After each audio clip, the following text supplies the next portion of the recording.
I fear no man, but that thing, it scares me. So recently, I remade a character in Fallout 76. He is, let's face it, level 200. You ain't got a whole lot to do in the game. Plus, I just moved to PC, so I can stream better. So, you know, a lot of stuff, a lot of reasons why I did. But when I restarted, I didn't have a whole lot of stuff. I didn't have survivability, power armor, guns, all that sorts. So when I went to look for builds for lower levels, I couldn't find any that really suited me. There was something about commandos and all that stuff, but they just weren't my style. And then I found the plasma gun. To be exact, an assassin's plasma gun. Now I didn't think much of it at the time, but once I hit level 50 I was like, wait, this gun could have been what I needed at the start the whole time. And yeah, let's just say that it was what I needed at the time. So after I had my damage epiphany for the plasma gun, I wanted to look into it more, see how soon I could have gotten this damage dealing king that it was. So in this video, I'm going to show you my damage build. The one that I use now at level 117, and the one that you can use at as low as level 15. So with all that out of the way, let's start with the mutations. Now, you do not need mutations for this build, but I'll put mine on screen now, because it's nice to know which ones I'm using, even though they really don't matter whatsoever. The only ones that might help you is Scaly Skin and Adrenal Reaction, or whatever the hell it's named. Scaly Skin, because you don't have a whole lot of survivability with this build. Basically, all the damage you're doing will kind of be your survivability. So yeah, any amount of damage reduction will help. And Adrenal Reaction, because, well, more damage, lower your health is pretty good for this build. As I said prior, you will be low health a lot of the time. Now, for the guns, we're only going to be using the plasma gun. As I said earlier, this gun does a lot of damage for no reason whatsoever. It's just that good. Now, personally, I like the flamer barrel. Now, I have seen people use the sniper variant and the automatic receiver for it, so those two things do work well, but the flamer for it is just god tier. It kills and obliterates every enemy in your path. No one will survive, and their families will miss them. It's kind of easy to get to. All you gotta do is go to the vendors on the far right side of the map, but even then, I've heard some people got it from the left side. Don't count me on that. I'm not no vendor scouter being like, well, this vendor sells this plan, this one sells that one. I just know that I got mine on the right side of the map, and you can probably find yours there too. Once you get your flamer barrel, you'll be unstoppable at this point.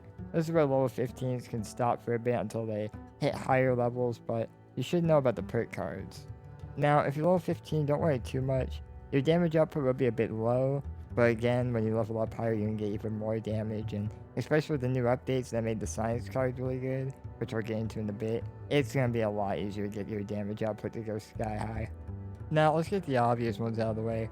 Rifleman, Tank Killer, Adrenaline, and Bloody Mess, they're all good. These all do what they need to do, and they do it really well.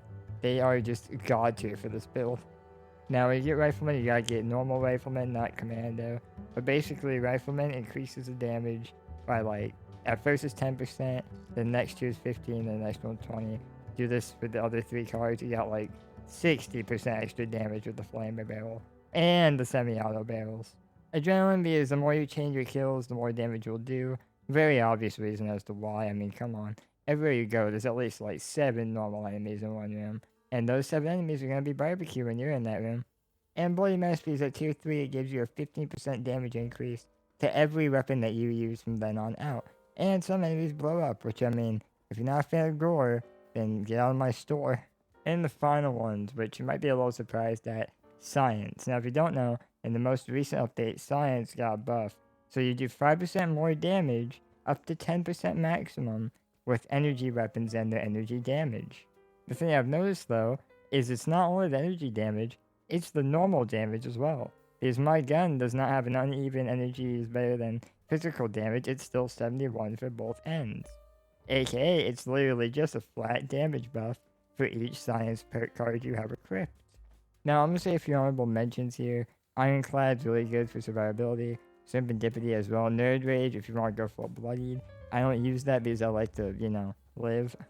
Now, a few notes. If you are below level, like, 30 or so, I'd say just focus the Rifleman perk cards, because those will give you the most damage for this build. And if you really don't care about super damage, you could skip out on the science cards and put those in the strength for a different sidearm, maybe have a holy fire, or even just a normal flamer or minigun or whatever suits your fancy. Pick your poison. That's really what I'm saying here. The only legendary cards that I would have for this build is Taking One for the Team. Taking One for the Team is really good just in general, so that's kind of an obvious given. If you're trying to be sneaky with it, you can do follow through. If you want some explosives, you can do the fireworks one. I don't remember the name of it, to be honest with you.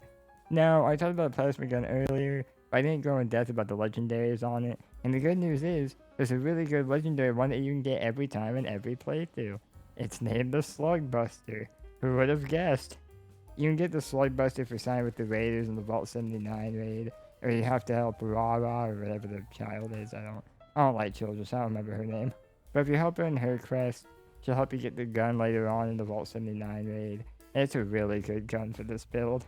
It's an anti-armor, so it does more critical hit damage. It weighs 90% less.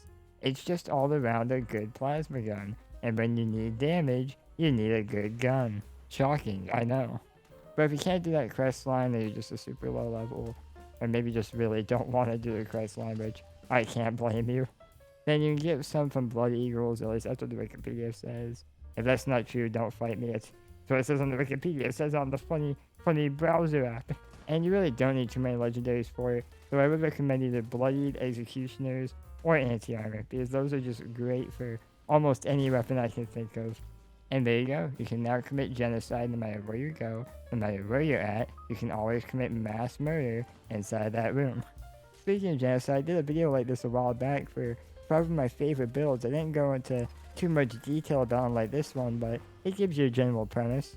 Or you can check out the other video where I talked about the newest update to Fallout.